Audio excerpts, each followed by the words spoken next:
are your wins, your celebrations? Something from the weekend.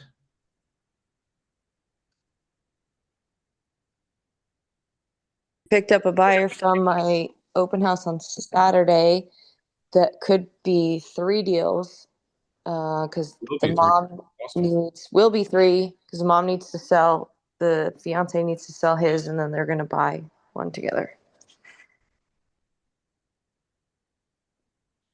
Love that. So I have 3 children going into the military enlisted, one going to the Air Force, one's going to the Army, and one's going to the Marines. Nice. So 3 off. It's a lot of bumper stickers, Audra. Yeah. She's gonna get her one that says military mom, period. She needs to. Yep, that's exactly right. Right. Today is actually Marine Corps. Sorry to cut you off. Just want to mention today is actually Marine Corps birthday. So if you know Marines out there, say happy birthday, Marine. Happy birthday, Scott and Anthony. I don't see Anthony on yet. Yeah, he's not here. Oh, well. Lydia's, may I just point out, even with a broken foot, Lydia is here. Did you break your foot? I missed the bottom 2 steps, leaving an open house. Oh. Sorry to hear about that. Hopefully it's a quick recovery, my friend. Thanks. Other wins, celebrations. Come on now. I need all the good vibes today.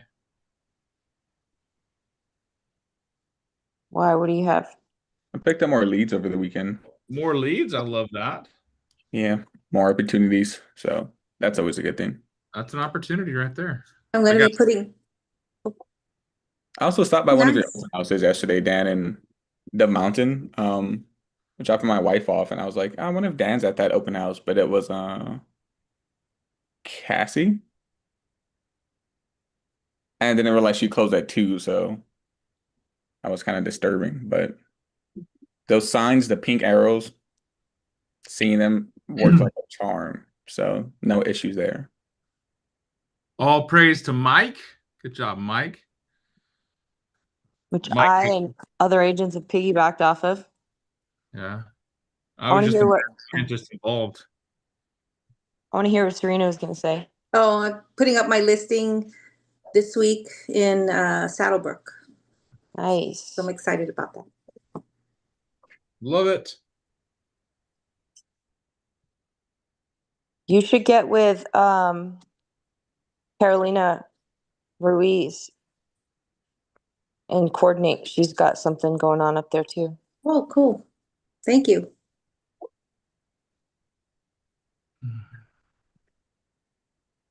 Okay.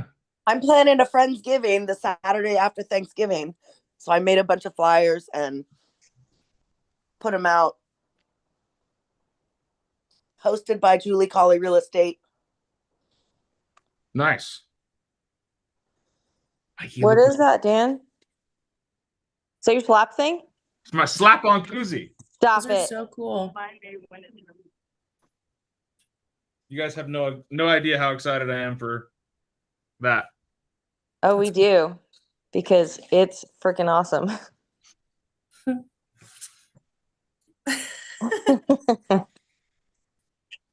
So no, I need the positive vibes because Moose was hospitalized yesterday. So no, what happened? He's having really bad liver reactions to something, like off the chart readings, off the badness. So we spent all day yesterday at the vet, and at 4:30 they said, hey, it's probably best that we put him in overnight care and put him on some fluids. So and he's kind of an important part of the team. So I'm so sorry, Dan. Something like did he ingest something that one of the kids left out? I can't tell. None of the scans are doing an ultrasound this morning, but none of the X-rays, none of the blood tests have proven any kind of definitive answer. It's all conjecture and. Oh. Sorry, dude. I almost fought a vet tech yesterday. So. I'm sorry, Dan. She was actually the vet. She wasn't even a vet tech, and that's kind of like. She came back in from the tests And she goes, yep, his liver is really messed up. I'm like, oh, so that's how we deliver bad news. Got it. Oh, no, but it could be fixable, probably, maybe, if we find out what the underlying reason is. I'm like, oh, what's the underlying reason? We don't know. Oh. Okay. So How old is he, Dan? he's 5. He'll pull through. He just needs all the good vibes, the good boy vibes. All the good vibes. But that kind of leads me into the conversation I'm having today with you guys. Are we reactionary? Are we proactive? Are we results oriented, solutions focused? Because had that vet come out to me yesterday and said, "Hey, Dan, the reports didn't give us good information. It shows that there might be an issue with his liver, and it's kind of concerning.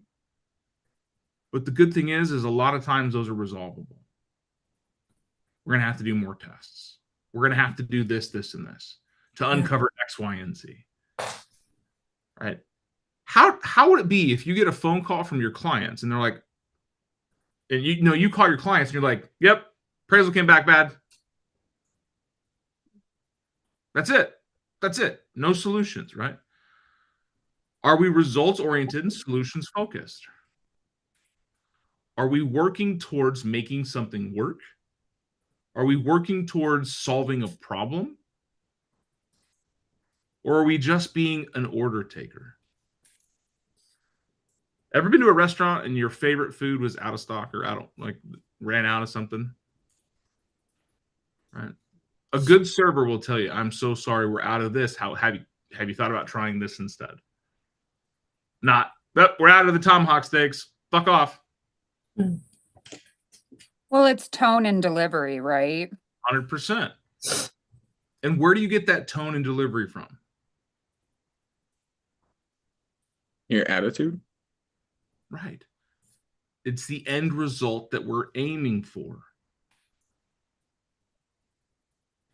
If I want to piss you off, I think I can have the right tone and attitude to piss you off, right?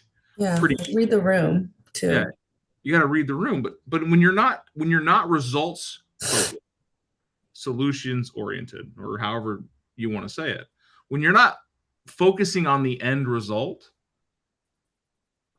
it's very hard for you to have the right tonality, right word choice, right emotional state of mind to help people navigate tough situations. Now, lucky for this vet, I'm Big Dan Caldwell, and I deal with tough shit every fucking day. So in my head, I'm like, okay, she just doesn't understand how to deliver information. She's still on my side. She's not an enemy. Don't fight her. But I can tell you that the lizard brain inside of my head that's protecting my little baby boy, my little moose, it took a second before that rage took over. And I'm like, wait a second. Don't come at me like that. But if someone had been like, okay, I've got someone with a problem in front of me, regardless what the problem is, could be a sick kid, sick pet, sick house deal. You guys see what I did there? Yeah. That's a sick deal, man. But if you're not focusing on the other person's solutions, right? What am I here to solve? What am I here to help navigate? You're coming from a place of mind that is very intrinsic to you. And you might be callous and cold and disinterested, disconnected. I've seen this 100 times. I've closed thousands of deals, right? A 3-bedroom, 2-bath house in the sticks isn't anything to me. It's not exciting. Are you going to connect with the person you're trying to work with? Probably not that well. Anyone know who Robert Bateman is? It's a fictional character from American Psycho. Now you know who it is? Yeah, Scott's like, yeah, no, I get it. He had to act interested in people. But the whole movie, when you go back and watch this movie, you can see how the interactions are super superficial at the level, on the surface, no depth. Because the main character, the psycho, is trying to get their agenda solved. The Witham effect. What's in it for me? Now, completely different character energy. Patch Adams.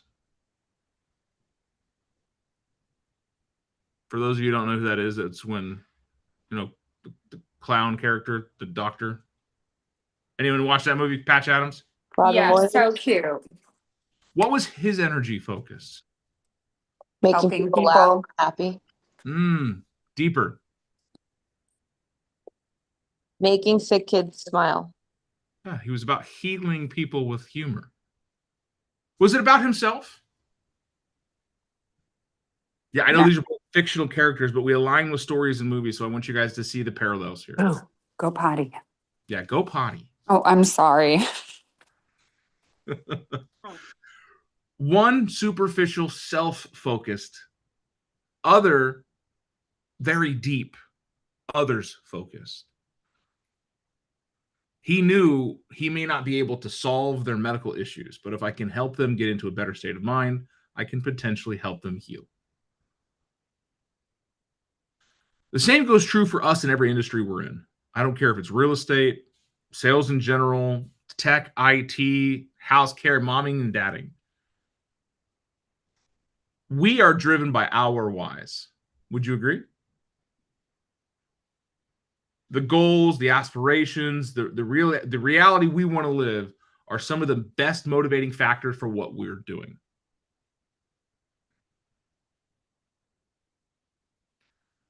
Do we know the why of the people on the other side? How can we? We have to ask. Yeah. So when the doctor tells me, well, yeah, he's going to need to stay overnight. Do you have any questions? I looked at her and I said, what questions should I have? I was like, you're telling me you have no answers. You're telling me you don't know what tests to do. You're telling me that he needs to stay overnight. You're providing me a solution that you don't know has any basis. Oh, she's like, I'm sorry, I didn't explain that right. We're going to put him on IV fluids and we're going to monitor him over the night. And these IV fluids are designed to help restabilize a GI tract and his liver. I was all, then fucking lead with that. Yeah. But the issue here is she goes right into her spiel. It's like, let me check this box and get on to the next room. Mm-hmm.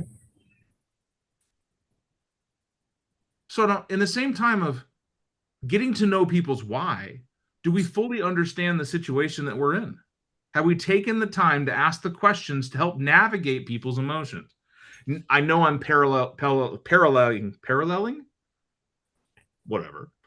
I know I'm aligning two completely separate thought processes, but when people are buying and selling houses, this is not an emotionally charged environment. First-time homebuyers, are they emotional? Yeah. Yes. Are they rational? Not always. Not always. Are they logically focused and listening to guidance? Sometimes.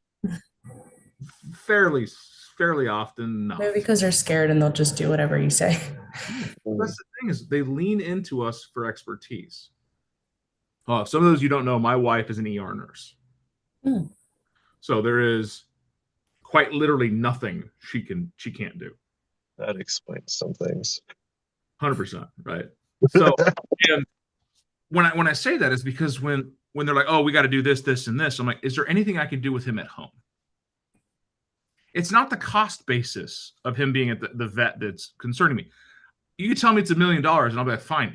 That $1 million is going to fix him. I'll pay it. I don't care. I'll find a way. I'll get on this call and I'll make you guys all really motivated to go sell a whole bunch of houses so I can make a fuck ton of money to pay the vet. No, what it was is I've got 5 kids at home that really rely on this fur bag. One of which doesn't know how to emotionally regulate herself. You guys don't know. If you don't know Sammy, she has a hard time with emotions. She's special needs. That's her dog. So when they're like 36 hours, it's not always the money. And she even said that, I know it can be expensive. I'm like, it's not the money. It's the time. It's the unknown. So when we're forcing out answers? Are we connecting to people's whys? Because when someone says, is that the best they can do? What's important about that? Help me understand what you're trying to accomplish. What are your concerns? What are your thoughts? What are the fears that you're working through? Not, what questions do you have? I know every one of you have asked that. Well, what questions do you have? Let's get out of that basic, superficial, super level engagement and ask deeper questions. What are your concerns? What are the doubts you're dealing with? Dan, can I add something? Please do, Maura. Because this is a great message, because in real estate, we have so many issues, right? And if you come with solutions, people have very little place to go with that. Like, even if it's a really big thing and you already come with a solution, they're just like, okay, there's a solution. That it gives them nowhere to, escalate. So it's just a really, really powerful message, I think. And we see it all the time. Like a bad Benzer. Okay, well, did you go get a couple more roof estimates or whatever? Here's a solution. With a lender, oh, this one didn't work. Well, let's go find another one and come at them with a solution. And I've just done this recently, and it's a huge deal. And sometimes you have to talk your client into saying, okay, let's wait just a moment. Let's find the solution before we bring up the problem. Because if you come with the problem only, everyone blows up. If you come with a problem and a solution already thought of, everyone's like, oh, okay, not such a big deal. Yeah, I love that. I would much rather someone bring me a solution and then, hey, you know what? We're gonna have to talk to another lender because the one you were working with didn't work out. Mm-hmm. Hey, we're gonna have to work on a negotiation strategy to get a lower price point because the appraisal came in light. Solutions focused, guys. Maura is 100% right. When you give people solutions for problems that they're working through, are they going to follow you or fight you? Follow you. In that same example, right? You hire someone to help you climb Mount Everest. Two different versions. One version goes, I'll get you to the top, no matter what. And the other one goes, we might get there. Who are you more comfortable hiring? The first one. Why is that? Because there's already doubt in the second person's, approach. I have a stucco. We have a bunch of stucco work at the Big Rock house that needs to get done. And a stucco guy came over. We walked the whole property, and in the backyard, in Spanish, he's telling his wife, I don't know if I can do all this work. And I said, that's okay. You don't need to, because I'm not going to hire you. Because the first thing out of your mouth is, I don't think I can do it. I can't know what he said. I don't think I can make it all match. Mm. Okay, that's fine. I will find someone with the confidence to do so. Or I'll spend 20 hours on YouTube figuring it out and doing it myself. I can tell you the stucco work is still not done. I do not have that much time. But when you are coming with solutions, part of it is the confidence in helping people navigate. We talk about confidence a lot on this call, right? And I believe there are 3 types of confidences. Do you know what they are? First, Earned, borrowed, and something. the first is earned confidence. Been there, done that, got the t-shirt. I have been through the fire. I have walked through the mountains. I have been here before. I know how to get back. The second is learned confidence. I have read, I have researched, I have theorized. I'm pretty sure I can figure it out, right? Seth's truck has an oil leak on the gas or the oil pan. I watched a YouTube video last night, 17 minutes worth of video. And I'm like, you know what? Fuck, I think I can do that. Like that right there is learned confidence. I have exposed myself to the ideas.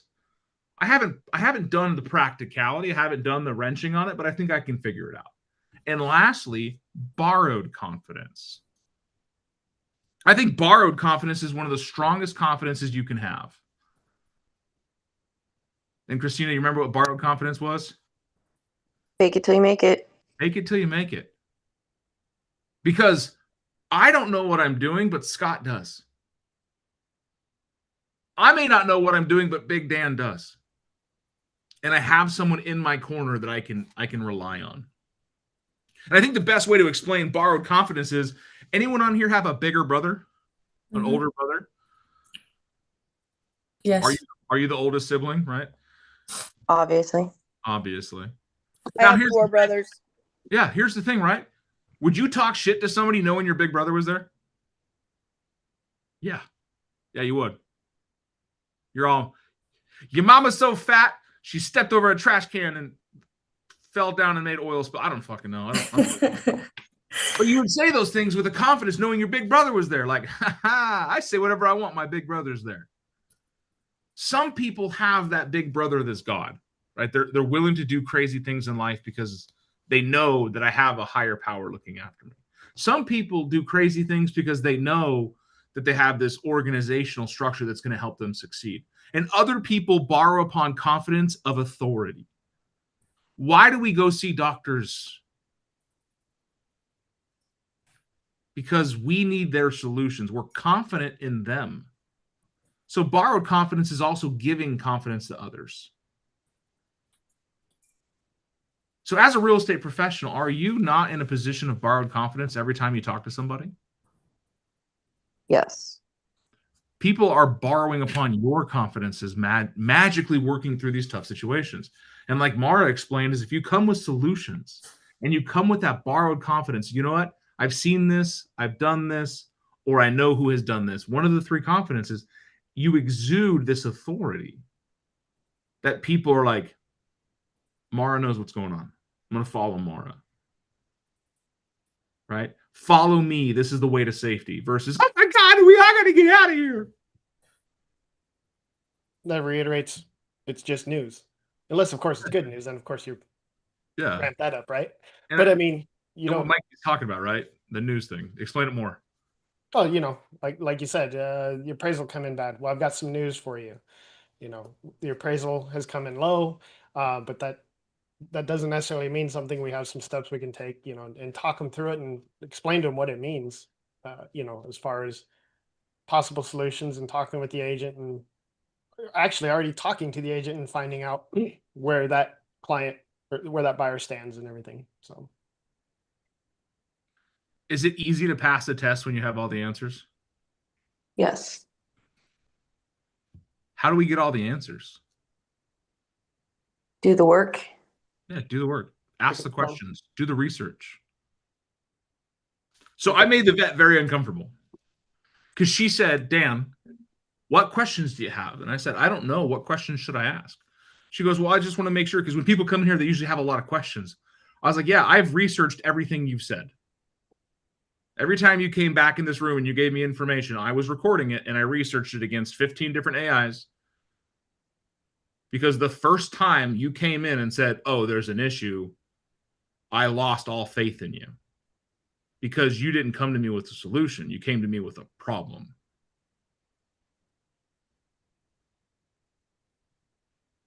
And then I elected to take my dog to a different hospital. Are we losing clients because we're not confident? Are we losing opportunities because we're not solutions focused?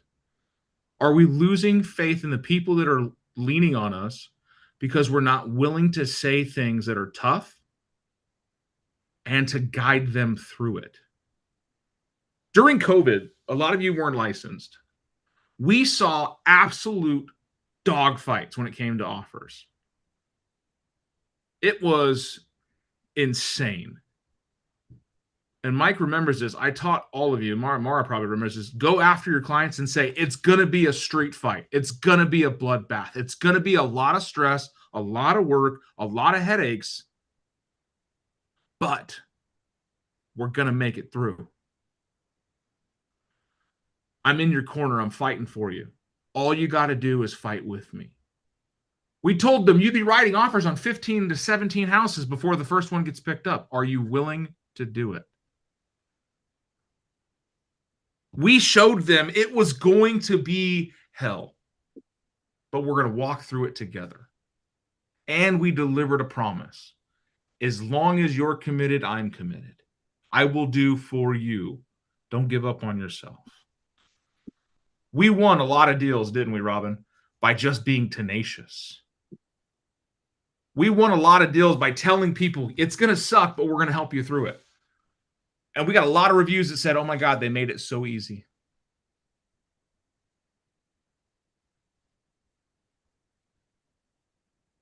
There is a ton of value in communicating the truth. This is where we're at. This is what we can do. Here's the steps we need to do.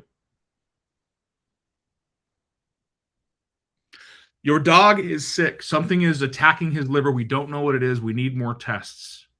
I advise that we put him in overnight care so we can put him on some IVs and help him restabilize. And then in the morning, we'll have an ultrasound to get more answers. Whole lot better than, yep, he's got a real messed up liver. What vet did you take him to, Dan? The first one was urgent care, or urgent vet in Ore Valley. So I didn't realize there was an emergency vet hospital on River in La Cañada. That's where we wound up. That's where he's at currently. At vet, is it Veg? Veteran Veg. Emergency Group?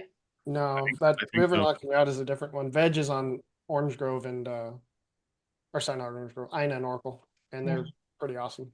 I know where I wanted to take him, but they were closed. That's the Northwest Hospital one, right? No, it's across the street from there. It's called Veg, which is Veteran Emergency Group. And Like amazing.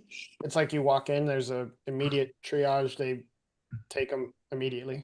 Yeah, you're just in the operating room. Like there's no reception. You're just literally like right there. They're like, straight no chaser. Let's get into it. No, we went to the one in La Cañada and River, and once he's out of there, I'll never go back. Yeah, Veterinary Specialty Center of Tucson is where he's at. We've had some tough times with them too. So yeah, I had words with the other vet. The vet I loved, the tech I didn't. The tech was dumb as box of rocks. And I told her at one point, I was like, do not speak to me like I'm an idiot. I may be in here in sandals and in basketball shorts, but I assure you I know what I'm doing. I say anatomy is anatomy. We all have similar parts. What you guys didn't know about me is I wanted to be a doctor. I realized I hated school. Love to learn, hate school. So I married a nurse. So instead of being bossed around by nurses all day at work, I get to do it at home. I like that I can share some rough things in my life with you guys, and it brings lessons along that will help you make more money, help you make more connections, and help you be a more successful person. I do not like to share negative things in my world because I'm not a perpetrator of negativity. However, sometimes there's lessons in everything. And my dad powers are real strong, finding the lessons in the faults. So do a favor, send me some good vibes, send Moose some good vibes. He'll pull through. He's a happy little pup. He's a strong little bastard. And one thing I know about Labrador's livers, above all, they regenerate real fast. These dogs are walking trash cans or garbage disposals. So as soon as we find out what bacteria infection is attacking him, we'll get it solved and we'll be back. But I want you to use this lesson as you're talking to people this week is, am I solutions oriented or am I just an order taker?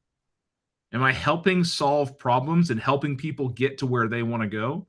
Or am I just focused on me? When you take care of people's problems, the paycheck takes care of itself. So one more check-in. Jess, how's your other one? He's doing okay. Good.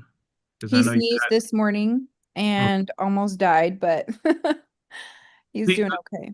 I'm going to let you know, we don't even know what happened. We weren't privy to what took place. I just know that there was an operation. So he had a bar put in his chest. Very major surgery. Yeah.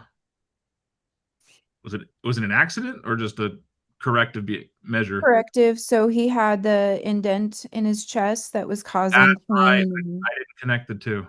Yeah. He's having surgery. So, well, keep Pepper off his food the best you can. Like, I can only imagine sneezing with that type of injury. Holy crap. Well, he was throwing up the night of surgery, which I was like, oh my gosh. So, It was really, really hard. so which one of your boys is this? Which name? Lucas. Lucas. So pray for Lucas also. Yes, This- please. This is one of those environments, guys. We will put the vibes out there, the good energy out there. And I'm not lying. I've been playing with this thing the whole time. This thing is addictive. If you don't have a slap-on koozie and you want a Big Rock slap-on koozie, you have to come get one from me. In Tucson, Lydia broke her foot at her open house this weekend, so we're all trying to help with food and things. If anyone can help out Lydia. Yeah, let's put that in our group chat or something we can put together. Lydia was on the call. Maybe she tripped out of it. Too soon? Too soon? I told Lydia to kick rocks and she took it literally. Too soon? No? She would appreciate it, Dan. Oh, I know she would.